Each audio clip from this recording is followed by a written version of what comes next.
Welcome back. तो जैसा कि हमने पिछले वीडियो में बात करी थी कि कम्युनिकेशन क्यों है, किस लिए है, अब हम बात करने वाले हैं कम्युनिकेशन के कौन कौन से तरीके हैं। तो एक बात तो बहुत ही सिंपल तरीके से समझ लो, विच इज़ कि we are always communicating, always, as long as के there is a observer, as long as there is a observer we are communicate. तो बात यह है कि अगर जंगल में पेड़ गिरा तो आवाज़ आई कि नहीं आई, that depends on the observer. अगर आपने ऑब्जर्व ही नहीं किया तो नहीं आई, वैसे आई है बट आपने ऑब्जर्व तो किया ही नहीं ना, तो फिर क्या मतलब है। तो बात यह है कि we are always communicating, is just that कि ऑब्जर्वर है कि नहीं, कोई वहाँ है कि नहीं देखने के लिए, ठीक है। तो अब इम्पॉर्टेंट चीज़ें समझो, ये बड़ी ही इंपॉर्टेंट चीज़ है। हम बैठे हों, उठे हों, जाग रहे हों, सो रहे हों, हम चल रहे हों, सब कुछ, मतलब everything is communication, everything is giving information about your self. It just that कि कोई है उस इन्फॉर्मेशन को रिसीव करने के लिए, ठीक है। फिर उसके बाद एक और अलग कहानी आ जाती है कि फिर वो किस तरीके से इन्फॉर्मेशन रिसीव कर रहा है, उसकी पर्सनल अंडरस्टैंडिंग क्या है, वो एक अलग चीज़ है, right. But we are always communicating. अब अपन समझते हैं कि व्हाट आर द वेज, किन किन तरीक़ों से हम कम्युनिकेट कर रहे हैं, ठीक है। तो सबसे पहली और इम्पॉर्टेंट चीज़ है जो कि हमारा ब्रेन बहुत डिफरेंट तरीके से अंडरस्टैंड करता है, विच इज़ फेस, हमारा फेशियल एक्सप्रेशन हम बोल सकते हैं, राइट। तो वो जो है ना, फेस जो है हमारा, वो ब्रेन डिफरेंट तरीके से डिकोड करता है। अगर आप YouTube पे बहुत सारे थंबनेल्स देखोगे ना, तो आप पढ़ने में थोड़ा वक्त लगाओगे, लेकिन आप चेहरा देख के ऐसे पहचान लोगे, राइट। तो हमारा ब्रेन जो है उस चीज़ को डिफरेंट तरीके से और बहुत तेज़ उस चीज़ को प्रोसेस करता है और बेहतर तरीके से अंडरस्टैंड करता है। तो हमारे एक्सप्रेशंस क्या हैं, दसों तरीके के एक्सप्रेशंस होते हैं। आप खुश हैं, सैड हैं, गुस्से में हैं, आप मजाक कर रहे हैं, राइट, आप बीमार हैं, दसों तरीके के फेशियल एक्सप्रेशंस होते हैं जो कि आपके फेस से ही हम पढ़ सकते हैं। अगर आप मूवी देखोगे या आप ऐसे समझो, आप कार्टून्स देखते हो ना, वो कार्टून्स हैं, बट इवन देन आप अगर थोड़े से एक्सप्रेशन चेंज होते हैं, आपको समझ में आ जाता है कि क्या फीलिंग है। तो आपका ब्रेन इस तरीके से प्रोसेस करता है उस चीज़ को। दूसरी चीज़ है हैंड सिग्नल्स, राइट। तो ये हैंड सिग्नल हो गया, ये हो गया, राइट, ऐसा हो गया, राइट। तो डिफरेंट तरीके के हैंड सिग्नल्स होते हैं, राइट। तो वो आप कैसे प्रोसेस करते हो, अब डिपेंड करता है कि आपकी अंडरस्टैंडिंग है कि नहीं। कुछ हैंड सिग्नल्स ऐसे हैं जो कि किसी कंट्री में, किसी कल्चर में पॉजिटिव वे में लिए जाते हैं। कुछ हैंड सिग्नल्स हैं जो कि दूसरी कंट्रीज़ में बहुत ही ज़्यादा नेगेटिव या वल्गर तरीके से लिए जाते हैं। तो इट्स नॉट जस्ट अबाउट कि आप क्या इन्फॉर्मेशन दे रहे हो, इट्स ऑल्सो अबाउट कि सामने वाले की अंडरस्टैंडिंग क्या है, वो भी आपको ध्यान में रखना होता है। इसके अलावा होता है अग्रेशन। अग्रेशन का मतलब ये होता है कि अगर आप कोई चीज़ बोल रहे हो, किस तरीके से बोल रहे हो। कार्टून्स में होता है ना कई बार कि आपका फेस जो है वो बहुत ज़्यादा गुस्से में है तो बहुत ज़्यादा लाल दिखाएंगे, बहुत ज़्यादा रेड, बहुत ज़्यादा उसके कानों से जो है धुआं निकलता हुआ दिखाएंगे, राइट। तो वो जो है एग्रेशन है, वो आपको समझ में आ जाता है।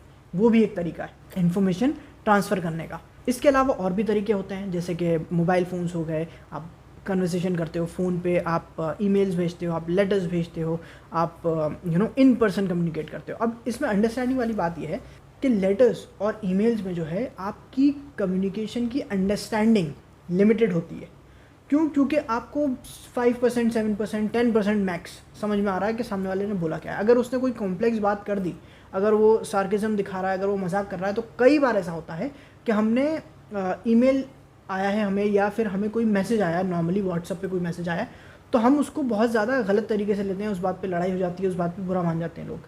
क्यों? क्योंकि आपने जो मैसेज भेजा है, तो आपने भेजा, आपके दिमाग में है ना वो कि आपने किस वे में भेजा, उसके दिमाग में कैसे गया वो कैसे पता चलेगा आपको, वो तो उसकी अंडरस्टैंडिंग है। इसीलिए जब भी आप रिटर्न कम्युनिकेशन करते हैं लीगल डॉक्यूमेंट्स के लिए, तो उसमें आपकी फीलिंग्स नहीं दिखाई जाती, उसमें फैक्ट्स पे बात होती है, क्योंकि उसे मिसअंडरस्टैंड करना कम होगा कंपेयर टू फीलिंग्स, ठीक है। फिर उसके बाद आप फ़ोन पे बात करते हैं। अब फ़ोन में आपको टोनैलिटी समझ में आ रही है कि सामने वाला किस टोन में बात कर रहा है, कितनी तेज़ बात कर रहा है, उसके बैकग्राउंड में क्या वॉइस है, राइट। तो उससे आपको बेहतर अंडरस्टैंडिंग आती है कि सामने वाला क्या कन्वे करने की कोशिश कर रहा है। लेकिन उससे भी ज़्यादा बेहतर और सबसे ज़्यादा बेहतर आपको समझ में आता है जब इन पर्सन आप बात करते हो, सामने आप बात करते हो। क्यों? क्योंकि आपको फिर क्या होता है, आपके सारे सेंसेस इन्वॉल्व हैं, आप बेहतर तरीके से उस चीज़ को एक्सपीरियंस कर पा रहे हो, राइट। उसके एक्सप्रेशंस क्या हैं, उसकी बॉडी लैंग्वेज क्या है, उसकी टोनैलिटी क्या है, उसकी अंडरस्टैंडिंग क्या है, उसका बैकग्राउंड क्या है, उसकी एजुकेशन क्या है, वो सारी चीज़ें जब आपको समझ में आती हैं ना, then you understand the person much better. इसके अलावा और भी तरीके होते हैं कम्युनिकेट करने के। अगर आपको कोई गिफ्ट दे रहा है, that is also a form of communication. वो कम्युनिकेट कर रहा है किसी चीज़ को, और गिफ्ट में क्या है वो भी कम्युनिकेट कर रहा है कि सामने वाला क्या चाहता है, उसका एम क्या है। अगर आप कोई डिसेंट सी चीज़ दोगे तो उसकी एक डिफरेंट अंडरस्टैंडिंग है। अगर आप कोई ज़्यादा लेस डिसेंट चीज़ दे दोगे तो वो थोड़ी सी डिफरेंट अंडरस्टैंडिंग चली जाएगी, है ना। तो बात ये नहीं कि सामने वाला सिर्फ गिफ्ट दे रहा है, वो तो एक कम्युनिकेशन है ही। गिफ्ट में क्या दे रहा है, that is also a communication, ठीक है। इसके अलावा होता है टच। टच बड़ी अंडरस्टैंडिंग वाली चीज़ होती है। अगर खासतौर पर लड़कियां ऐसा करती हैं, गिफ्ट की बात हो या फिर टच की बात हो, गिफ्ट में भी अगर आप कोई गिफ्ट दोगे ना तो लड़कियां उस चीज़ को डिफरेंट तरीके से देखती हैं कि इसने गिफ्ट में दिया क्या है। डिसेंट साड़ी दी है, डिफरेंट कोई चीज़ दी है, कोई अलग तरीके की चीज़ दी है, या फिर कोई गलत तरीके की चीज़ दी है, आपने कोई बहुत ज़्यादा रिवीलिंग क्लोथ्स दे दिए या कोई ऐसी चीज़ दे दी, राइट। तो वो डिफरेंट तरीके की कम्युनिकेशन हो जाती है। आपका एम क्या है, आपका गोल क्या है, वो डिफरेंट तरीके से समझ में आता है। At the same time touch लड़कियां बहुत बेहतर तरीके से समझ पाती हैं। अगर कोई उन्हें गलत तरीके से टच करता है, क्रीपी वे में टच करता है या वल्गर तरीके से टच करता है, ऐसे पकड़ लेती हैं लड़कियां मोस्टली, ठीक है। ऑब्वियसली ह्यूमंस हैं, गलती हो जाती है, कुछ लड़कियां एरोगेंट भी होती हैं तो वो नॉर्मल टच को भी बहुत डिफरेंट बना देती हैं, राइट। और ऐसा नहीं है कि सिर्फ लड़कियां करती हैं, लड़के भी करते हैं। I was in a place, वहाँ पर क्या हुआ कि एक व्यक्ति थे, वो काम करते थे वहाँ पर, थोड़ी सी सीनियर पोजीशन थी, बहुत ज़्यादा नहीं बट थोड़ी सी ज़्यादा, राइट। तो न्यू रिक्रूट्स जो हैं वो उनसे आके बात करते थे कि सर हम इंटरव्यू देने आए हैं, हम किससे मिलना गया है, राइट। उस तरीके की पोजीशन थी उनकी। तो एक व्यक्ति ने उनके सिर्फ शोल्डर पे हाथ रख के ऐसे, एक्सक्यूज़ मी सर आप बता सकते हैं, बस इतना बोला था। वो आदमी ऐसा चिढ़ा है, ऐसा बुरा माना है उसने, आपकी हिम्मत कैसे हुई मुझे टच करने की, आपने मुझे टच कैसे करा। उसने कोई वल्गर तरीके से टच नहीं करा, उसने कोई डिसरिस्पेक्टफुल तरीके से टच नहीं करा, उसने खाली एक्सक्यूज़ मी सर, बस इतनी तरीके से। तो ये जो भेदभाव है ऊपर नीचे का और ये सारी चीज़ें जो होती हैं हमारे इंडिया में कि हम इस जात के और तुम उस जात के और हम ऐसे और तुम वैसे, तो हम बहुत अमीर हैं, हम बहुत बड़े बाप के बेटे हैं, तुम ऐसे हो, वो जो अंडरस्टैंडिंग है ना ऊपर नीचे की और कम बड़े छोटे की, राइट, तो वो अंडरस्टैंडिंग पे भी डिपेंड करता है। तो टच से भी बहुत कुछ आप कम्युनिकेट करते हो और बहुत से लोग डिफरेंट तरीके से टच पे रिएक्ट करते हैं, तो वो भी आपको देखना पड़ेगा, समझना पड़ेगा, राइट। अच्छा, दूसरी इंपॉर्टेंट चीज़ ये है किसी को अवॉइड करना या फिर किसी को आपको इग्नोर करना, that is also a form of communication, ठीक है। तो क्या होता है कि कुछ लोग आते हैं, बैठते हैं, बात करते हैं, लेकिन बात नहीं करना चाहते। आए हैं, बैठे हैं, लेकिन बात नहीं करना चाहते, that is also a form of communication. आप कम्युनिकेट कर रहे हो कि मुझे किसी बात से चिढ़ है, मुझे किसी बात से प्रॉब्लम है, मैं आपसे बात नहीं करना चाहता, राइट, मेरा ये मूड है। उसके फेशियल एक्सप्रेशंस देख के बता सकते हो, उसका बैकग्राउंड देख के बता सकते हो, उसका आप सिचुएशन देख के बता सकते हो, राइट। तो लोग ऐसी हरकतें भी करते हैं। इसके अलावा ऑब्वियसली आपके जिस तरीके से आप पोज करते हो, that is also a form of communication. आपको लगता है कि पावर पोज है, आपको लगता है कि वीक पोज है, आपको लगता है कि ये वल्गर पोज है, राइट, आपको समझ में आ जाता है। बहुत सारी इमेजेस ऐसी होती हैं, बहुत सारी पिक्चर्स ऐसी होती हैं जहाँ पर आपको व्यक्ति जो है, इंसान जो है, वो दिखता नहीं है, आपको उसका सिर्फ शैडो दिख रहा है, और वो शैडो देख के आप अंदाज़ा लगा लेते हो कि ये हीरो है या कोई और है, विलन है, राइट। तो वो पॉस्चर जो है ना वो बहुत इंपॉर्टेंट है, हमारा ब्रेन उसको एक तरीके से डिकोड करता है। अच्छा, उसके अलावा जेस्चर्स होते हैं बहुत सारे, राइट। तो बहुत सारे जेस्चर्स होते हैं अलग अलग तरीके के, तो वो भी एक तरीके की फॉर्म ऑफ लैंग्वेज है, एक तरीके के कम्युनिकेशन है, वो भी आपको दिखना पड़ता है।